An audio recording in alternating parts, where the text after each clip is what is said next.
मुंबईसाठी पुढील 24 तास अत्यंत महत्त्वाचे आहेत। मुंबईसह उपनगरात अतिमुसळधार पावसाचा इशारा देण्यात आलाय। पुढील 24 तासात मुंबईसह उपनगरात अतिमुसळधार पावसाची शक्यता वर्तवण्यात आली आहे। मुंबईकरांनो, गरज असेल तरच घराबाहेर पडा। पुणे सातारा जिल्ह्यासाठीही पावसाचा रेड अलर्ट आता जारी करण्यात आला आहे। त्यामुळे काल रात्रभर मुंबईमध्ये मुसळधार पाऊस झाला।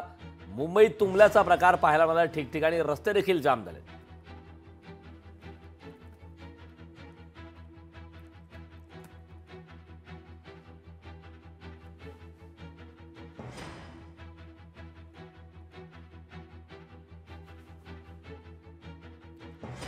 तर मुंबईमध्ये सध्या पावसाची परिस्थिती अत्यंत बिकट आहे। ठिकठिकाणी रस्त्यावरती पाणी साचलेलं आहे।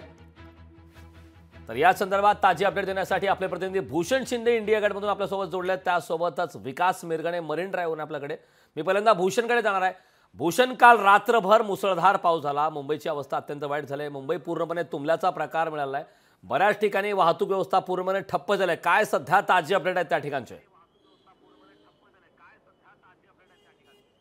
नक्कीच, कारण काल मध्यरात्रीपासून मुंबईमध्ये जोरदार पावसाला सुरुवात झाली। अक्षरशः पावसाने झोडपून काढलं आणि कुठेतरी मुंबईची जी लाईफलाईन आहे मध्य रेल्वे, ती सुद्धा आपल्याला अत्यंत विस्कळीत झालेली पाहायला मिळाली। कुठेतरी संपूर्ण जे रस्ते वाहतूक आहे ती सुद्धा अनेक ठिकाणी पाणी साचल्यामुळे विस्कळीत झालेली आपल्याला पाहायला मिळाली। सध्या आपण आहोत मरीन ड्राईव्ह सध्या आपण आहोत गेटवे ऑफ इंडिया संपूर्ण परिसरामध्ये, जिथे आपण पाहू शकता कुठेतरी बघ्यांची गर्दी जी आपल्याला पाहायला मिळत आहे, खूप मोठी गर्दी जी आहे ती अगदी समुद्र पाहायला आलेली आहे। संपूर्ण जी गर्दी आहे ती आपल्याला पाहायला मिळत आहे। आणि साधारण दुपारी 2 वाजता इथे हायटाईडची स्थिती होती। कुठेतरी हायटाईड होतं, साधारण 4.40 मीटरच्या लाटा इथे उसळणार होत्या। आणि कुठेतरी या संपूर्ण परिस्थितीवर कुठेतरी मुंबईकर ही संपूर्ण स्थिती जी आहे ती पाहण्यासाठी अगदी उत्सुक आपल्याला पाहायला मिळत आहे। अनेक नागरिक इथे आपल्याला पाहायला मिळत आहेत। साधारण आता पुढची हायटाईड जी आहे ती रात्री 1 वाजता होणार आहे। ते साधारण मध्यरात्रीची वेळ आहे, त्यामुळे त्यावेळेला इथे आपल्याला साधी गर्दी आपल्याला पाहायला मिळणार आहे। मात्र सध्या तरी आपल्याकडे गर्दी पाहायला मिळत आहे। आणि कुठेतरी साधारण आता संध्याकाळी 7 वाजता इथे लो टाईड आहे, त्यानुसार कुठेतरी जी समुद्राची भरतीची वेळ आहे ती आता आपल्याला कमी होताना पाहायला मिळणार। कुठेतरी समुद्र पावसाचा जो वेग आहे तो सुद्धा आपल्याला कमी होताना पाहायला मिळणार आहे। आणि संपूर्ण जर पाहिलं तर संपूर्ण मुख्यमंत्री एकनाथ शिंदे स्वतः या संपूर्ण परिस्थितीवर नियंत्रण ठेवून आहेत। कुठेतरी मुख्यमंत्री एकनाथ शिंदे स्वतः कंट्रोल रूममध्ये जाऊन आपल्या संपूर्ण मुंबईवर लक्ष ठेवून आहे। त्यामुळे कुठेतरी आता मुंबईची जी स्थिती आहे सध्या तरी पाऊस कमी झाल्यामुळे पूर्वस्थितीवर येताना पाहायला मिळत आहे।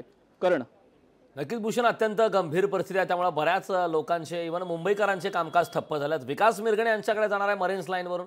विकास, सध्या मरीन लाईन्सवर काय अपडेट आहे? कारण समुद्रकिनारी मोठ्या प्रमाणात पोलीस बंदोबस्त तैनात करण्यात आला आहे। उंच लाटांचं प्रमाण देखील वाढतंय। सध्या मरीन लाईन्सवर काय अपडेट आहे? मुंबईमध्ये मुसळधार पाऊस पडत असल्यामुळे संपूर्ण नवी मुंबई महानगरपालिका असे आपत्ती व्यवस्थापन हे पूर्णपणे सज्ज झाले दिसून येते। आपण पाहू शकता मी समुद्र किनारी मोठ्या प्रमाणात समुद्र खवळले आहे, त्या दृष्टीने पोलिसांनी सुद्धा मोठ्या प्रमाणात बंदोबस्त लावलेला आहे। जो समुद्र किनारी जो भाग आहे त्यामुळे इथे पर्यटक येऊ नये, मुंबईकर येऊ नये या दृष्टीने खबरदारी घेताना दिसून येत आहे। कारण कुठलीही गोष्ट घडू नये यासाठी पूर्णपणे सरकार पूर्ण सज्ज झाले। मुख्यमंत्री आदित्य एकनाथ शिंदे यांनी सुद्धा पूर्ण परिस्थितीचा आढावा घेतलेला आहे। त्यामुळे जी परिस्थिती उद्भवू नये या दृष्टीने सरकार असेल, प्रशासन असेल, ते खबरदारी घेताना दिसून येत आहे। कारण कुठल्याही या दृष्टीने हाय अलर्ट सुद्धा जाहीर करण्यात आलेलं, मोठ्या प्रमाणात समुद्र खवळलेला आहे। त्यामुळे अशा सगळ्या परिस्थितीमध्ये पूर्ण परिस्थिती नियंत्रण आणण्यासाठी सरकार असेल, प्रशासन असेल, हे पूर्णपणे तयारी लागलेलं आहे। आणि पूर्णपणे जे आहे मुंबईच्या रस्त्यावर जर आपण बघितलं मोठ्या प्रमाणात पोलीस बंदोबस्त लावलेला आहे। मुंबई महानगरपालिकेकडून हाय अलर्ट सुद्धा जाहीर करण्यात आलेलं आहे। लोकांनी जर गरज असेल तरच घराबाहेर पडा असं सांगण्यात आले। त्यामुळे लोकांनी घराबाहेर पडू नये यासाठी दृष्टी खबरदारी घेण्याचा प्रयत्न सरकारकडून किंवा मुंबई महानगरपालिकेकडून केला जातो। आपल्यासोबत अधिकारी आहेत। सर, काय सूचना केलेल्या आहेत? आज हेवी रेनचा अलर्ट डिक्लेअर केलेला आहे। त्याचप्रमाणे दुपारी हाय टाईड देखील होता। सार्वजनिक सुट्टी देखील गव्हर्नमेंटने डिक्लेअर केलेली आहे। लोकांनी सुरक्षित राहावं या उद्देशाने आम्ही बंदोबस्त लावलेला आहे। लोकांनी घरी थांबावं, जेणेकरून बाहेर हेवी रेनमुळे कुठे अडकून पडू नये। पब्लिक ट्रान्सपोर्टेशन पूर्णतः बंद होण्याची शक्यता नाकारता येत नाही। आणि ते नंतर अडकल्यानंतर पोलीस बंदोबस्त किती लावण्यात आले समुद्रकिनारी? आम्ही 3 कंपनीला एक कंपनी लावलेली आहे। त्याच्यामध्ये टोटल 100 लोक आहेत। आपल्याकडून सूचना देण्यात येत आहेत, जो पर्यटक असेल, प्रवासी असेल, मुंबईकरांसाठी काय सूचना केल्या जात आहेत?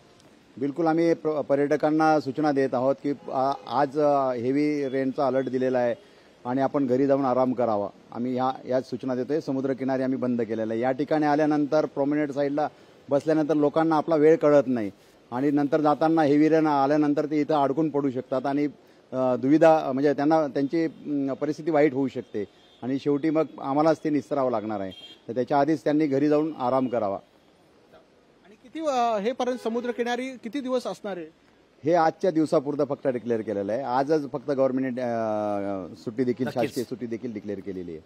हे पाहिलं की पोलिसांनी नक्कीच सुद्धा विकास. मोठ्या प्रमाणात बंदोबस्त लावलेला आहे. नक्कीच विकास, या संदर्भात वेळोवेळी पावसासंदर्भातल्या अपडेट आपण घेतच राहू. भूषण आणि विकास, खूप खूप धन्यवाद. या लोकशाही मराठी ऐका, पहा, जागरूक रहा.